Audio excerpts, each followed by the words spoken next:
ఈ మీనరాశి వారికి మార్చి నెల 2024 సంవత్సరానికి నేను ప్రొఫెసర్ డాక్టర్ ముల్లపూడి సత్యనారాయణమూర్తి నేను మాస రాశి ఫలితాలు చెబుతున్నాను. బహుశా మనకి ఈ మీనరాశి ఈ 2024 సంవత్సరంలో శోభకృతనామ సంవత్సరంలో ఇదే ఆఖరి రాశి అవుతుంది. మనకి 12 రాశుల్లో కూడా ఆఖరి రాశి కాబట్టి మీనరాశితో ముగింపు. మనం పాత సంవత్సరానికి కొత్త సంవత్సరం మళ్ళీ ఉగాదితో మనం అందరం కూడా కలుసుకుందాం. ఈ మీనరాశి వారికి ఏలినాటి శని ప్రభావం తక్కువగా ఉంది. జన్మంలో ఉన్నటువంటి రాహు ప్రభావం వలన ఉద్రేకం మీకు ఎక్కువ అవుతుంది. మీ తండ్రి గారి మీద మీరు ఎదురు తిరగడానికి అవకాశాలు ఉంటాయి. తల్లి మీద మీరు ఎదురు తిరగడానికి అవకాశాలు ఉంటాయి. ప్రేమ ఉన్నప్పటికీ కూడా మీ ఉద్రేకపూరితమైనటువంటి భాషణ వల్ల వాళ్ళు పాపం మనసును నొచ్చుకొని మిమ్మల్ని అపార్థం చేసుకోవడానికి అవకాశాలు ఉంటాయి. కాబట్టి మీ ఉద్రేకాన్ని మీరు అణుచుకొని జాగ్రత్తగా ముందుకు వెళ్ళడం వల్ల మీ భార్య యొక్క ఆరోగ్యం బాగుపడుతుందని చెప్పాలి.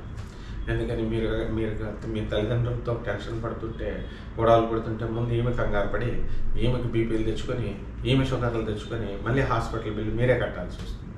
కాబట్టి సప్తమ కేతువు భార్య యొక్క ఆరోగ్యం మీద ప్రభావం చూపిస్తాడు.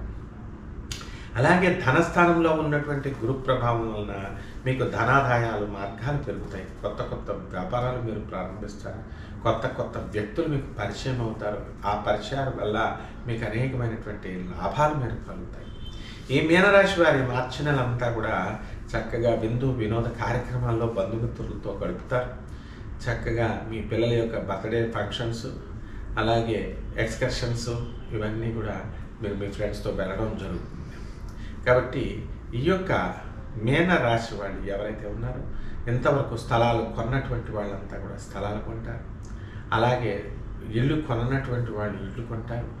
అద్దెళ్ళలో ఉన్నటువంటి వాళ్ళు పెద్దళ్ళలో మిద్దెళ్ళలోకి వెళ్ళడానికి అవకాశాలు ఉంటాయి.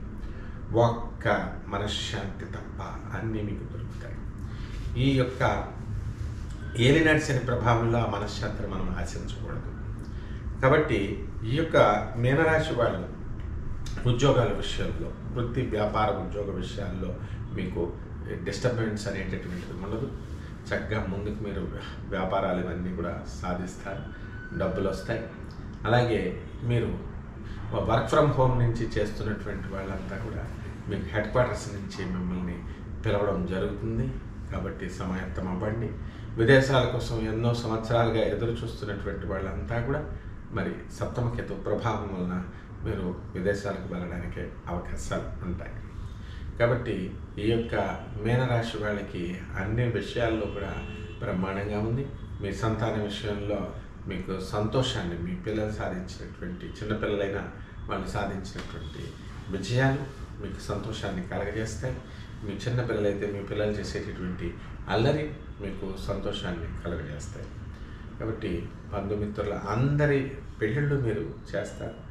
వాళ్ళ యొక్క వాళ్ళందరికీ కూడా తలలో నాలికై మీరు ఇచ్చేటటువంటి సలహాలు మీకు వ్యతిరేకమై వాళ్ళంతా కూడా తర్వాత మాట అన్న తర్వాత ఏలినాటి శని ప్రభావం వల్ల మీరు బాధపడటం జరుగుతుంది.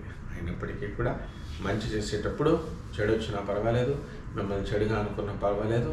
మీరు మీ ఫిలాసఫీ ప్రకారం, మీ సిద్ధాంతం ప్రకారం మీరు ముందుకు దూసుకుపోండి. అలాగే ఈ యొక్క సోదరులకు మీరు సహాయాలు చేస్తారు. ఈ మీనరాశి వాళ్ళు విద్య లేనటువంటి వాళ్ళు స్టూడెంట్స్ బాగా చదవాలి, అంటే పూర్గా ఉన్నటువంటి స్టూడెంట్స్. అలాగే రైతులకి బ్రహ్మాండంగా ఉంటుంది పరిస్థితి.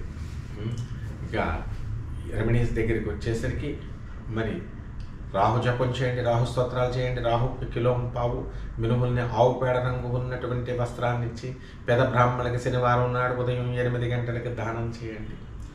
మరి శ్రీ కనకదుర్గాదేవి యొక్క అర్చన మీ ఇంట్లో ఆమె పాదపద్మాలకు మీరు అర్చన చేయండి. కలవ పువ్వుని కానీ, రోజా గులాబీ పువ్వుని కానీ, కదంబ పుష్పాన్ని కానీ ఆమెకు పెట్టండి. పత్రం పుష్పం ఫలంతో అనే విధంగా నైవేద్యాన్ని ఆమెకి ఏదో ఒక ఫలాన్ని మీరు పెట్టచ్చు. ఈ విధంగా ఇంద్రకీలాద్రి పర్వతం చుట్టూ తిరగండి. బెజవాడ వెళ్ళి కనకదుర్గమ్మ దర్శనం చేసుకోండి. ఈ విధంగా మీరు చేయడం వల్ల ఈ యొక్క కుంభరాశి మార్చి నెలలో బ్రహ్మాండమైనటువంటి విజయాలు మీకు తెచ్చిపెడుతుంది. శుభమస్తు.